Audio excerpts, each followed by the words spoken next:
Hello everyone, চলে এলাম আর একটা সুন্দর মন মাতানো রেসিপি নিয়ে। তো এটা হচ্ছে আমের আচারের রেসিপি। তো এখন তো আমের সিজন, তো আমের আচারের রেসিপিটা সবার আশা করি ভালো লাগবে। তো এটা ঘরোয়া উপকরণ দিয়েই তোমরা এই আচারটা বানিয়ে নিতে পারবে। তো আমটাকে ভালো করে ছিলে নিলাম।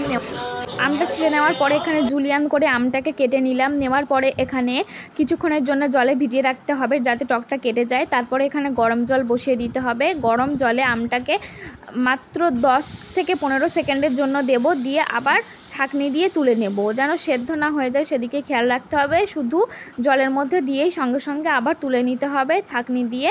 তো আমি এখানে আমের পিসগুলোকে আবার জল থেকে তুলে নিচ্ছি।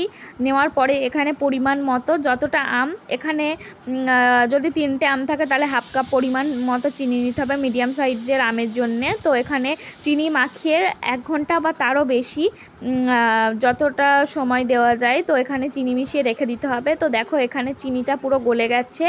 চিনিটা গলে যাওয়ার পরে এখানে আমটাকে কড়াইতে দিয়ে দিতে হবে। এখানে কোনো চিন্তা করার দরকার নেই, আম গলবে না, কারণ এখানে চিনিতে ভেজানো ছিল আমটা। তো ভালো করে ভাজা ভাজা করে নিতে হবে। এখানে যেহেতু আমের কালারটা আসার জন্য আমরা এখানে হলুদ ব্যবহার করব, তো সেহেতু এখানে একটু বেশি ক্ষণ ধরে নাড়াতে হবে যাতে হলুদের গন্ধটা চলে যায়। তো এখানে হলুদের গুঁড়ো দিয়ে আমি আমটাকে ভালো করে নাড়িয়ে নিচ্ছি। পরিমাণ মতো হলুদের গুঁড়ো দিতে হবে যাতে কমও না হয় আবার বেশিও না হয়। তো হলুদের গুঁড়ো দিয়ে ভালো করে নাড়িয়ে নিলাম।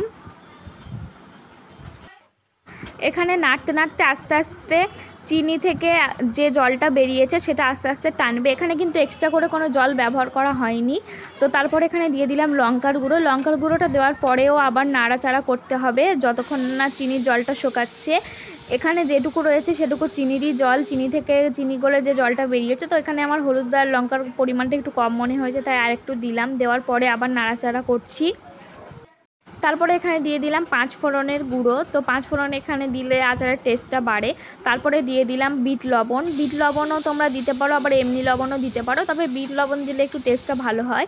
তো দেখো এখানে অনেকটা কাদা কাদা হয়ে গেছে। তো কড়াই থেকে যখন দেখবে যে ছেড়ে আসছে তখন ভাববে যে হয়ে গেছে। তো রেডি হয়ে গেল এখানে স্পেশাল আমের চাটনি।